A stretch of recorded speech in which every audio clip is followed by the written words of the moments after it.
제가 오늘 바로 요한복음 말씀에 들어가기 전에 금요일 날 제가 등잔대, 우리 장로님 오늘 등잔불 기도해 주셨는데 등잔대를 못 보여드렸습니다. 그래서 이런 모양이에요. 조그만하죠. 제가 몇 해 전에 그 성지순례 갔을 때 요바항에서 샀던 것 같아요. 그때 시간이 좀 남아가지고 한 상점에 들어가서 큰 거는 못 사오겠더라고요. 짐도 있고. 그래서 요만한 거를 사왔는데 이게 등잔대 모형입니다. 등잔대가 하나지만 잔이 하나, 둘, 셋, 넷, 다섯, 여섯, 일곱. 가운데 하나 있고 양쪽으로 세 개씩. 그래서 7개의 등잔불을 켤 수 있는 등잔대예요. 예. 혹은 승막할 때는 금촛대라고도 하죠. 제사장이 딱 들어가면 좌측에 아마 있죠. 좌측에서 이걸 제일 먼저 켜야 됩니다. 왜냐하면 승막은 우리처럼 뭐 스위치 해가지고 탁 전기 켜고 이렇지 않습니다. 예. 사방이 밀폐예요. 예. 그래서 이 등잔대에 불을 밝혀야지 승막에서 수정될 수가 있는 것입니다. 네. 이게 이제 등잔대. 네. 우리 민수기 8장 2절 3절 말씀 한 번 더 읽고 제가 말씀을 조금 더 드리겠습니다. 우리 같이 한번 읽어보실까요? 시작. 아론에게 말하여 이르라. 등불을 켤 때에는 7 등잔을 등잔대 앞으로 비추게 할지니라 하시며 아론이 그리하여 등불을 등잔대 앞으로 비추도록 켰으니 여호와께서 모세에게 명령하심과 같았더라. 아멘. 바로 이거예요. 등잔대에는 7 등잔에 불을 다 켜야 돼요. 그리고 하나님께서 제사장에게 모세를 시켜서 명령하십니다. 야, 등잔대 불 7개 다 켰지? 켰으면 앞으로 비춰라. 앞으로 비춰라. 왜 중요한가 하면 구약시대에 제사장이 성막을 드나든단 말이죠. 나중에 이제 다윗 솔로몬 시대에는 성전을 드나들어요. 네. 그때 제일 먼저 해야 되는 것이 등잔대에 촛대에 불을 켜는 것. 저는 이것이 바로 우리 신앙생활이다, 교회생활이다 생각을 합니다. 교회생활, 신앙생활. 교회생활 뭡니까? 예배, 기도, 또 우리가 예배드리러 기도하러도 오지만 섬기러, 일하러, 봉사하러 올 때도 있어요. 평일날에도 보면 월요일은 제가 쉬어서 이렇게 잘 모르지만 화요일, 수요일, 목요일, 금요일, 토요일 성도들이 3, 3, 5 어떤 때는 한 목장이 어떤 때는 2 목장이 예배드리러 또 기도팀, 기도 모임하러 어떤 분들은 강단 청소하러 어떤 분들은 1년 12달 성도들이 제일 또 손님들이 많이 드나드는 1층 화장실 한 주도 빠지지 않고 호수를 틀어서 닦고 신문지로 말리고 어떤 우리 식구들은요 우리 아이들이 늘 예배드리는 우리 유치부, 초등부 또 청소년들이 또 청년들이 드나드는 지층 화장실을 또 부부가 또 1년 12달 작년에 섬기더니 올해 또 섬겨요. 여러분 이게 교회 생활. 마치 구약시대 제사장 또 대제사장이 이 등잔대에 불을 켜서 앞을 향해서 켜듯이 여러분 우리 교회 생활이 바로 생명이에요. 그냥 신앙생활, 교회 생활은 뭐 시간 많으면 많이 하고 많이 나가고 없으면 바쁘면 내가 열 일이 있으면 못하고 안 가고 다음에 가고 그게 아니에요. 우리 삶에 빛을 비추는 생명의 등불을 앞으로 켜는 거예요. 여러분 그게 신앙생활이에요. 내 삶에 내 고달픈 내 삶에 끝이 없이 캄캄하고 광야 같은 인생길, 앞길을 알 수 없는 어두컴컴한 내 인생길에 빛을 비추는 등잔대에 불을 켜는 일이 여러분 예배고요, 기도고요, 바로 우리 봉사생활, 신앙생활이에요. 그래서 여러분 교회 올 때 아이고 오늘 추워서 못 가, 다음에 가, 오늘 바쁜 일이 있어, 이러지 마시고 정말 전투하듯이 오셔야 돼요. 우리 이제 막 청년부 올라간 몇 주 전까지만 해도 청소년부 제일 대장이었던 우리 새내기들이 새해 결심하듯이 찬양팀에 딱 합류하니까 얼마나 목사님이 든든한지 몰라요. 계속 가야 돼요. 네, 아멘. 은수비 아멘. 네, 얼마나 좋은지 몰라요. 우리 삶에 등잔대 불을 켜는 거예요. 네. 절박한 마음으로 여러분, 내가 불을 켜야 된다. 내 인생에 불을 켜야 된다. 이 어두운 인생길에, 이 어두운 세상살이에 불을 켜야 된다 하는 마음으로 교회를 찾고 교회를 드나드시고 오라 쉬게 하리라, 가라 함께 하리라, 하나님과 늘 동행하시기를 주님 이름으로 다시 한번 축복합니다. 네. 우리 예수님께서요, 오늘 우리 요한복음으로 이제 들어가 보겠습니다. 세족식 후에 이렇게 가르치십니다.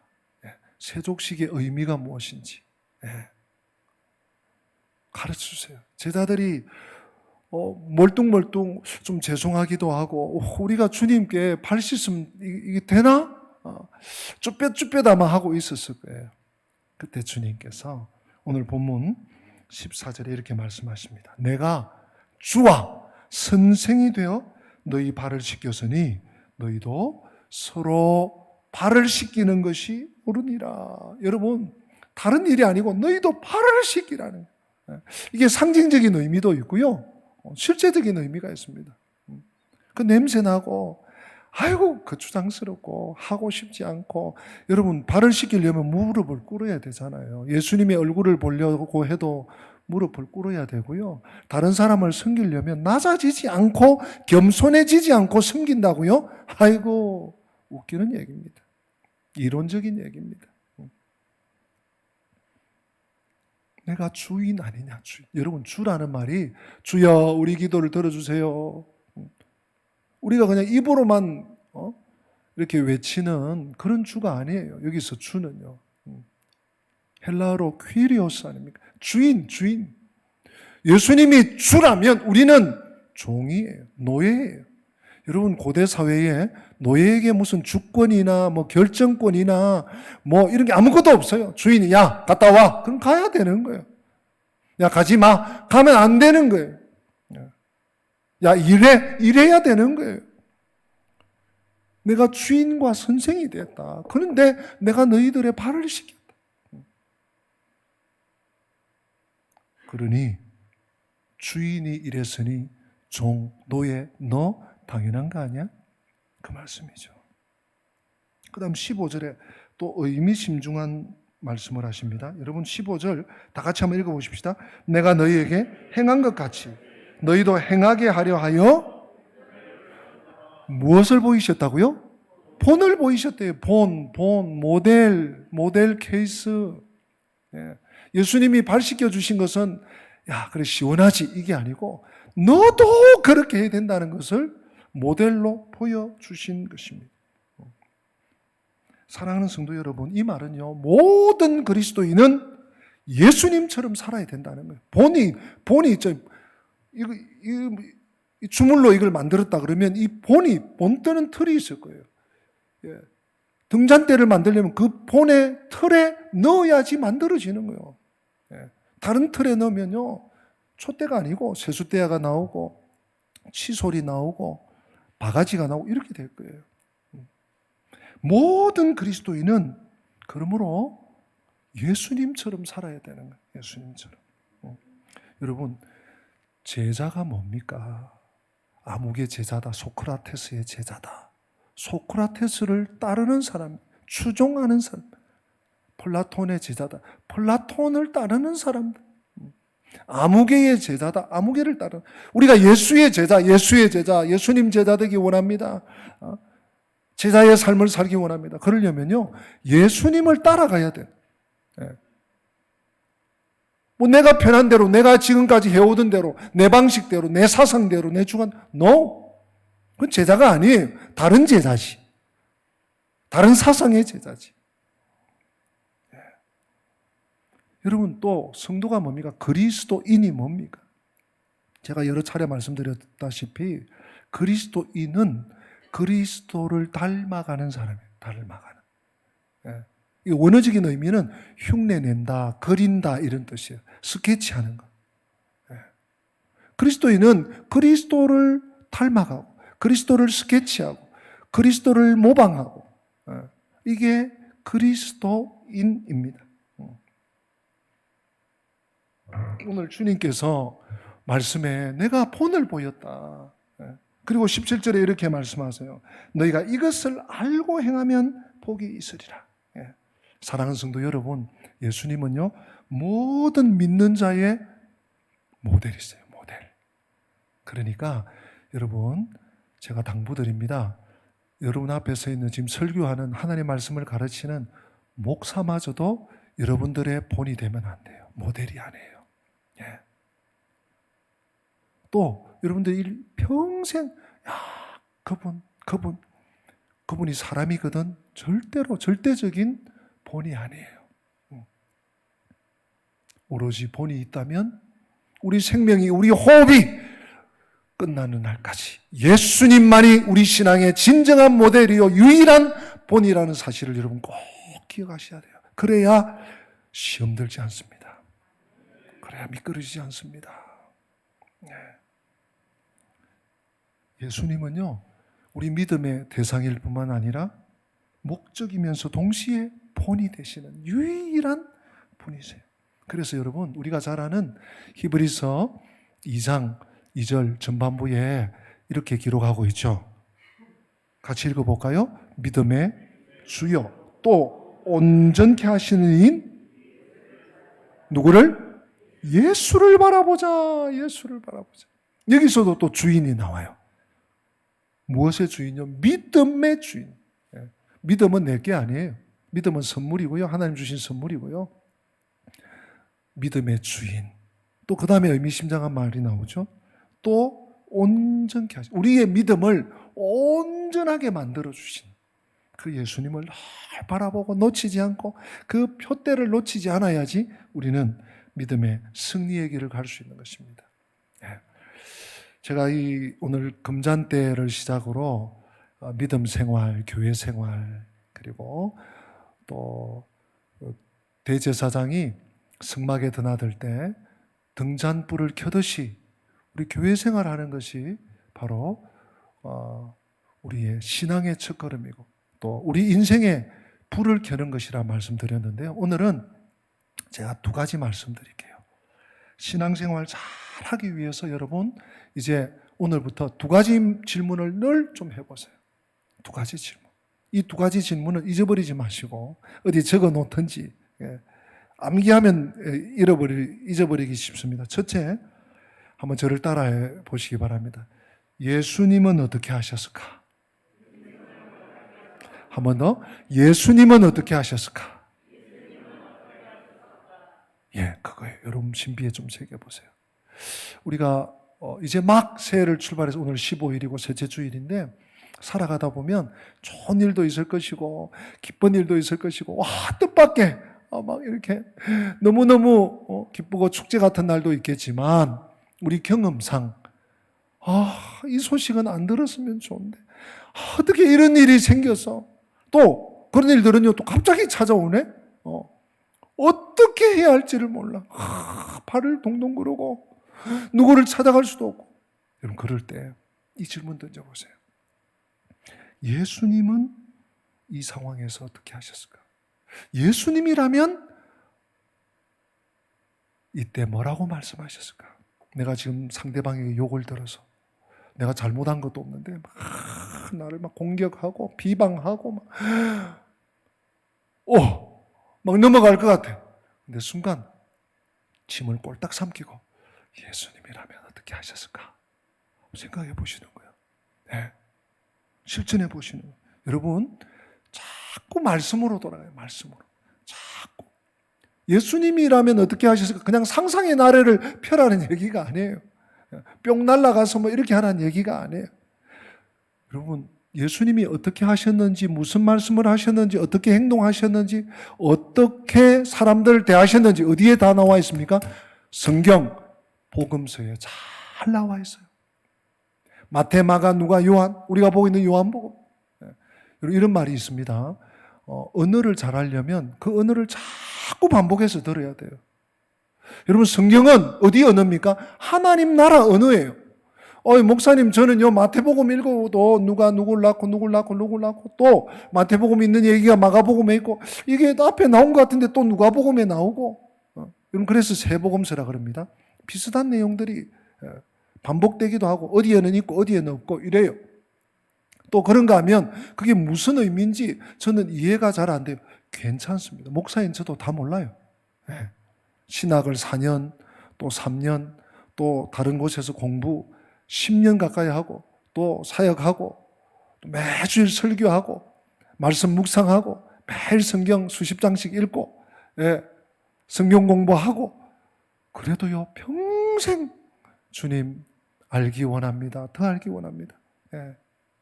그래야 맞거든요. 그런데 여러분, 내가 다 아는 거하고 하나님 말씀을 익숙하는 거하고는 다른 세계예요. 언어를 내가 깨우치려면 자꾸 들어야 하듯이 하나님 나라의 언어, 성경 말씀을 깨우치려면 자꾸 읽어야 돼. 자꾸 들어야 돼. 그래서 교회에서는 여러분들이 조금이라도 할 수 있도록 컨텐츠를 제공해 드리는 것이죠. 이렇게 자꾸 읽다 보면 또 듣다 보면 주님 그때 그렇게 하셨지. 잠언에 내 모든 일을 나에게 맡겨라.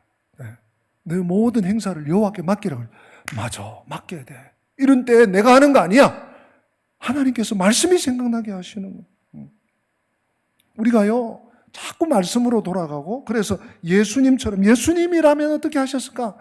이런 질문과 의문을 자꾸 던지면 우리는요 예수님처럼 살게 돼. 그리고 우리 인생의 최고의 그 어느 때도 누리지 못했던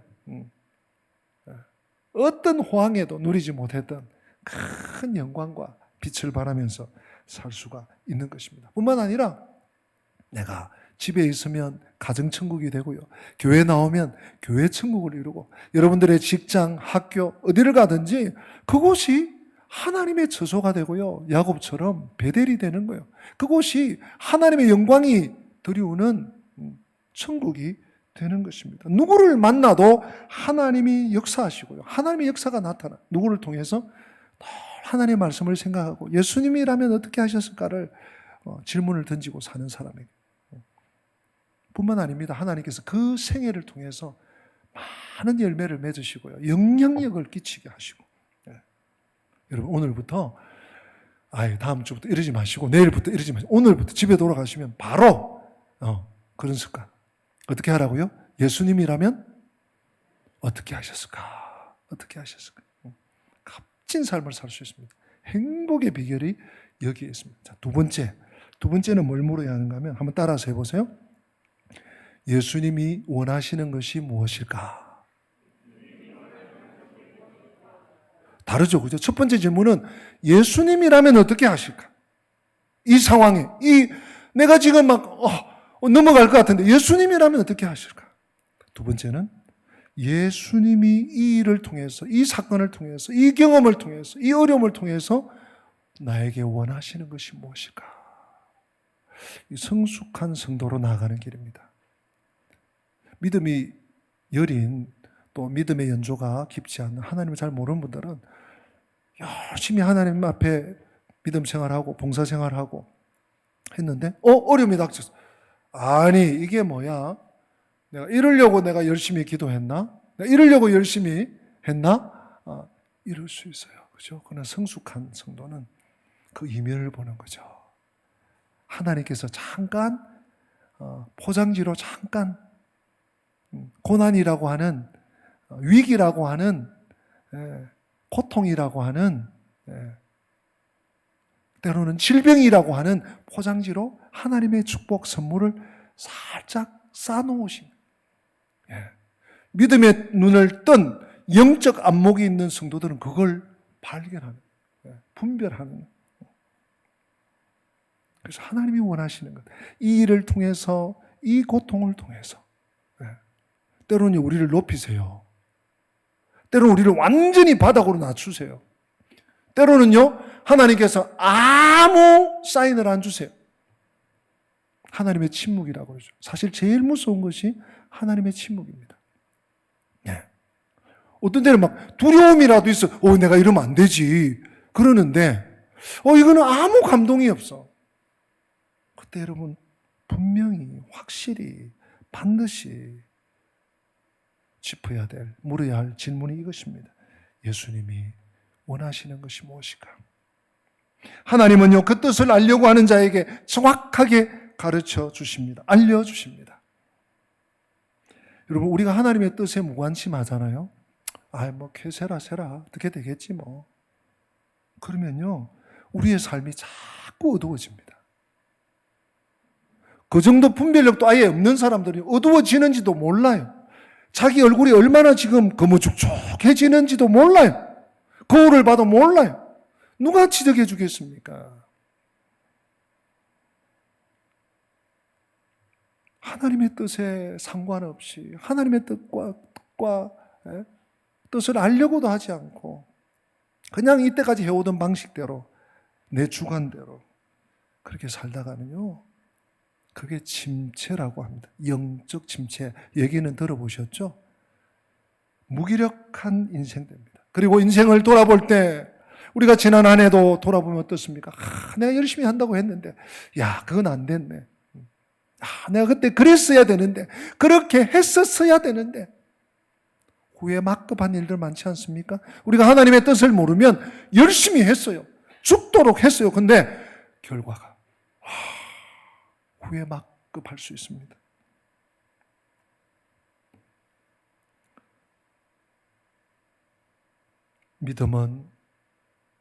믿음의 삶은 예수님이 내 삶에 얼마나 중요한지, 소중한지 깨닫고 그 주님의 뜻을 알려고 하고, 주님의 뜻을 알았다면 그 길에 내가 순종해, 아버지 말 순종해, 이게 아니라 내가 온 마음을 다해, 온 삶을 다해 적극적으로 나아가는 거예요.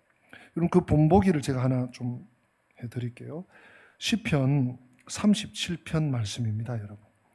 시편 37편, 이 시편 37편은 다윗의 시입니다. 다윗의 시가 계속 내려오는데요.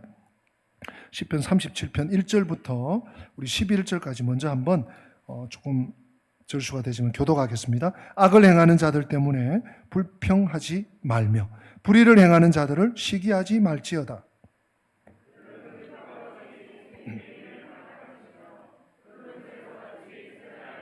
우리가 살아가면서 이런 경우를 만날 수 있어요. 막 악하고 독하고 못되고, 근데 그 사람은요 계속 시들지 않네. 계속 나를 압박하네. 계속 나에게 막 공격하고 막 어지럽히고 괴롭히고, 그런 사람이 있어. 어떻게 해야 되겠어요? 내가 더 힘을 길러가지고 막 그냥 깨야 되겠어요? 아니면 한마디 하면 난 10마디 해서 내가 막 금전적으로 10만 원 손해보면 내가 50만 원 손해를 입히고 이래야 되겠습니까? 하나님의 방법이 아니에요. 3절부터 하나님의 방법이 나옵니다. 3절, 여호와를 의뢰하고 선을 행하라. 땅에 머무는 동안 그의 성실을 먹을거리로 삼을지어다.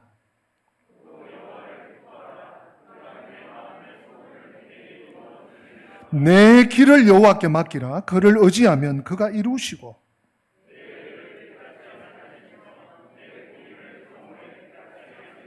여호와 앞에 잠잠하고 참고 기다리라. 자기 길이 형통하며 악한 꾀를 이루는 자 때문에 불평하지 말지어다.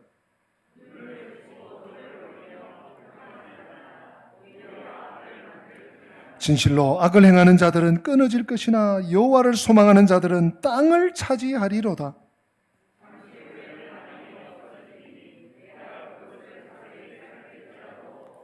11절 다 같이. 그러나 온유한 자들은 땅을 차지하며 풍성한 화평으로 즐거워하리로다. 아멘. 10절을 한번 띄워보세요. 여러분, 시편은요, 뭐 다른 성경도 그렇지만 특별히 시편은 다 상황이 있습니다. 우리 정확한 상황은 모르지만 시편에 표제가 있거든요. 시편 37편 같은 경우는 표제, 제목이 없지만 분명한 것은 다윗이 지금 아주 악하고 못됐고 독한 녀석들에게 공경에 처해 있어요. 근데 그 상황을 어떻게 이 사람들은 시들지도 않냐? 이 사람들은 병도 안 드냐? 그런데 자기가 자기 방식으로 대처하지 않고 3절부터 9절까지 대처했더니 분명히 어제까지 있었는데 오늘 보니까 악인들이 없어져서 10절에 뭐라고 합니까? 잠시 후에 악인이 없어지리니 네가 그곳을 자세히 살필지라도 없을 것이다. 그럼 다윗이 어떤 방법을 취합니까? 이게 하나님의 뜻이고 하나님의 방법이거든요. 제가 요약해 보겠습니다. 3절부터 보면 첫째, 여호와를 의뢰해서 선을 행하라. 악인은 여전히 악하고 독하고 못되게 너를 비방하고 험담하겠지만 너는 여전히 하나님을 의지해서 선을 행하라. 둘째, 여호와를 기뻐하라. 상황을 보고 환경을 보고 그 사람을 보면 낙심되고 한숨 나오겠지만 너는 여호와를 기뻐하라. 세 번째, 내 길을 여호와께 맡기라. 내가 막 싸워가지고 내가 더 힘을 길러 이게 아니야. 내 길을 여호와께 맡기. 네 번째, 잠잠하고 참고 기다려라. 기다리라. 주님이 사인 주실 때까지. 마지막 다섯 번째가요. 뭡니까? 불평하지 마라. 불평하지 마라는 말씀이 두 번이나 나와요. 여러분, 예수님이라면 예수님께서 원하시는 것이 뭘까? 내가 당하는 이 어려움, 공경, 고난, 역경, 환난, 가당치 않는 비방, 이런 일을 통해서 하나님이 나에게 원하시는 것이 뭔가를 발견하려고 하는 사람. 더 말씀을 가까이 하는 것이죠. 사랑하는 성도 여러분, 사람들은요, 누구나 다 자기가 원하는 대로 살려고 해요. 자기 방식대로. 오늘 이 세상이, 이 시대가 그렇지 않습니까? 이 시대 풍조가 그렇지 않습니까? 그 결과가 무엇입니까? 오늘날처럼 세상이 혼란하고 불행하고 무기력하고 뭘 어떻게 할 수 없는 그런 세상. 그 어느 때보다 우리 대한민국이 경제적으로 부강해졌지만 얼마나 나라가 혼란스러운지 모릅니다. 사랑하는 성도 여러분, 예수 믿는 우리마저도 내 중심으로 하나님의 뜻과 상관없이 예수님을 닮아가는 것이 아니라 예수님을 따라가는 것이 아니라 예수님을 배워가는 것이 아니라 내 방식대로 살아간다? 안 됩니다. 중심을 바꿔야 합니다. 하나님이 원하시는 것이 무엇인지를 우리는 깨달아 알아야 합니다. 알고자 해야 합니다. 그리고 하나님의 소원이 나의 소원이 될 때 우리에게 소망이 있는 것입니다. 우리가 믿음 생활 승리할 수 있는 것입니다.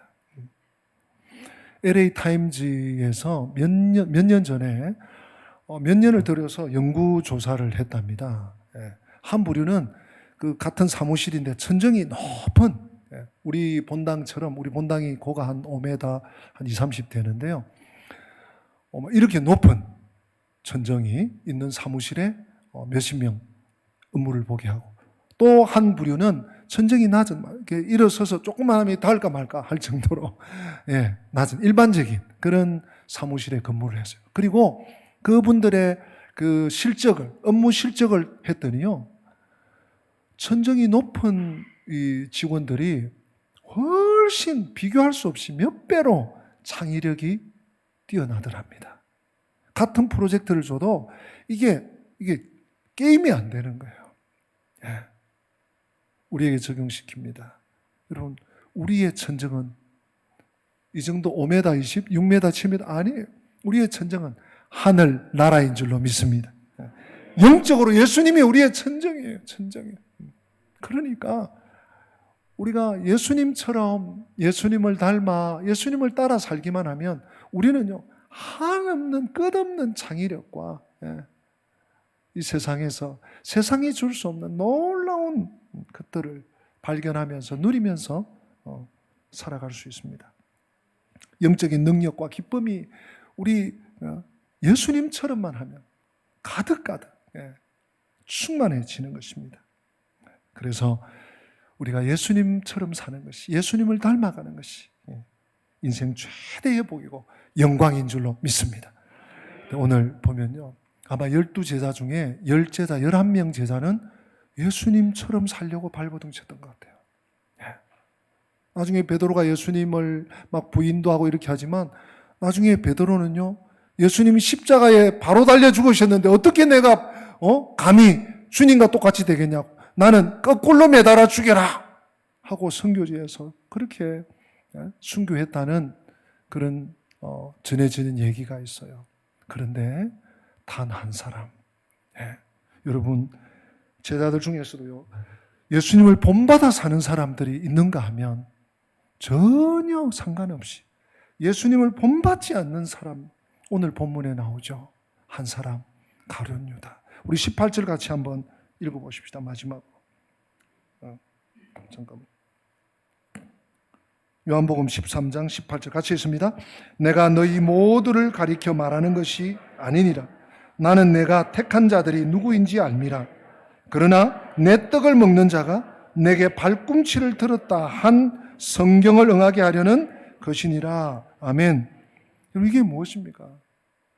예수님을 본받지 않는 사람, 가룟 유다를 지금 지칭해서 주님 말씀하시는 거예요. 여러분, 우리는 이 가룟 유다가 예수님을 팔아먹었어. 은삼십에 팔아넘겨서 여기만 우리는 혈안이 되어 있고 주목하는데, 그 전에 뭐예요? 예수님이 나를 본받으라. 내가 본이다. 나를 닮아야 된다. 예수님처럼 이러는데 이 가룟 유다는 상관없어요. 왜 그럴까요? 자기 욕심, 자기 계획, 자기 야망, 세상 가치를 따라 살아가기 때문입니다. 자기의 사상, 자신의 신념, 자신의 철학적인 어떤 가치, 심지어 종교적인 가치까지 더해져서 자신의 목적을 위해서 예수님을 이용하는 거죠. 팔아넘기는 거죠. 팔아넘긴 자체가 문제가 아니라 그것도 문제죠. 그러나 그 전에 예수님처럼 예수님을 닮아 예수님 안에 예수님을 따라 예수님과 함께 살려고 하지 않은 것이 더 큰 근본적인 문제인 것입니다. 그래서 오늘 예수님께서 인용하신 18절에 내 떡을 먹던 자가 내게 발꿈치를 들었다는 말씀은요, 구약 시편 41편 9절을 주님께서 인용하셨어요. 이 말은요, 예수님이 구약 성경을 정경으로 다 받아들이신 거죠. 하나님의 말씀으로.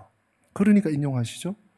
이 시편 41편 9절에 다윗이 뭐라고 하는가 하면, 나를 대적하여 그의 발꿈치를 들었나이다. 나와 함께 떡을 먹던 자들이 나를 대적하여 내게 발꿈치를 들었다. 우리는 그냥 발꿈치 들었네, 운동했네, 그게 아니고요, 대적한 거예요. 주님을 팔아 넘긴 것입니다. 자기 목적을 위해서 예수님을 팔아 넘겼습니다. 그것이 어디서부터 출발됐습니까? 예수님을 닮으려고 하지 않아. 예수님처럼 하려고 하지 않아. 예수님께 배우려고 하지 않아. 예수님의 뜻을 알고자 하지도 않아요. 오로지 자기 신념, 자기 사상, 자기 가치. 거기서 배신이 나오고 발꿈치를 드는 일이 생겼습니다. 여러분, 예수님의 제자 중에 이런 사람이 나왔다는 거 우리 유념해야 됩니다. 나도 자유로울 수 없다는 사실 기억하시고, 언제나 주님만이 나의 모델, 주님만이 나의 표대, 주님만이 나의 길, 빛 된다는 사실 기억하고 믿음으로 전진하시는 새해가 되시기를 축복합니다. 다 함께 기립하십니다. 오늘 받은 말씀 마음에 새기면서 심령이 가난한 자는 찬양합니다.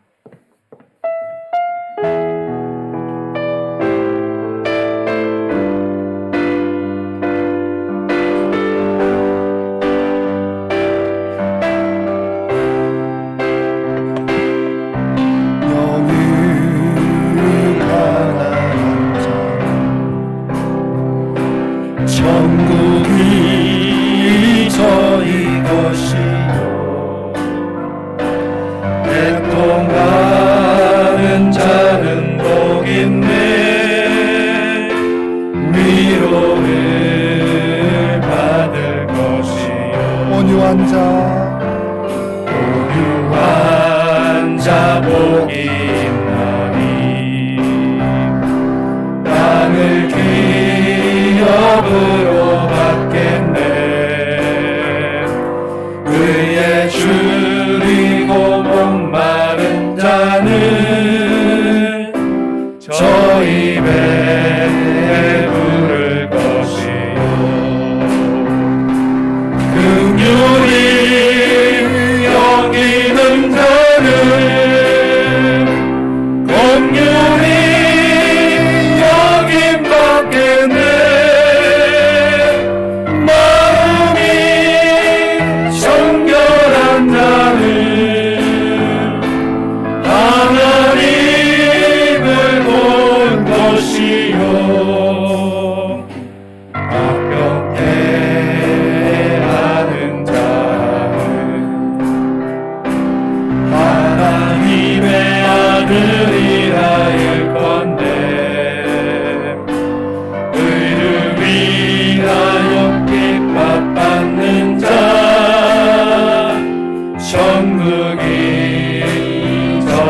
사모하는 마음으로 오른손 들고 찬양합시다. 내게도 주소서. 아멘. 내가 복을 받기 원하네. 오 내 주여 주소서.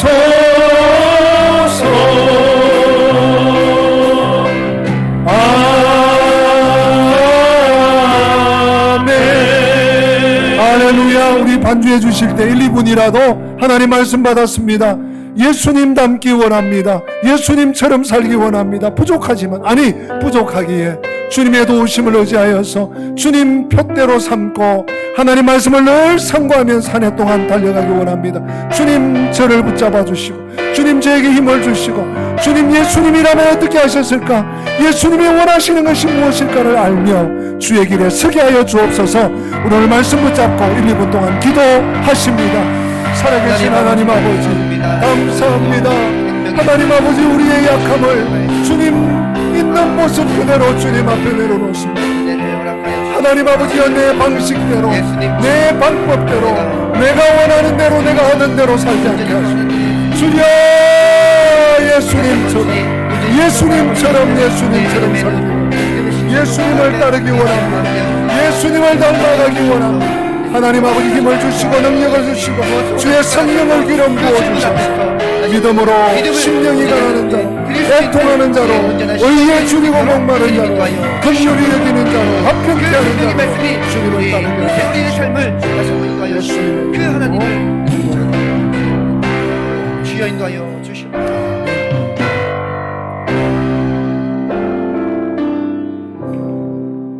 주 예수 그리스도의 은혜와 하나님 우리 아버지의 변함없는 사랑과 성령님의 교통하심이 예수님처럼 평생에 주님만 바라보고 주님만 표대 삼고 주님만 목표 삼고 살아가기 원하는 주의 백성들 머리 위에 저들의 가정과 생업과 삶의 여정 위에 우리 교회 위에 민족과 열방 위에 지금부터 영원토록 함께 계실지어다. 아멘. 아멘.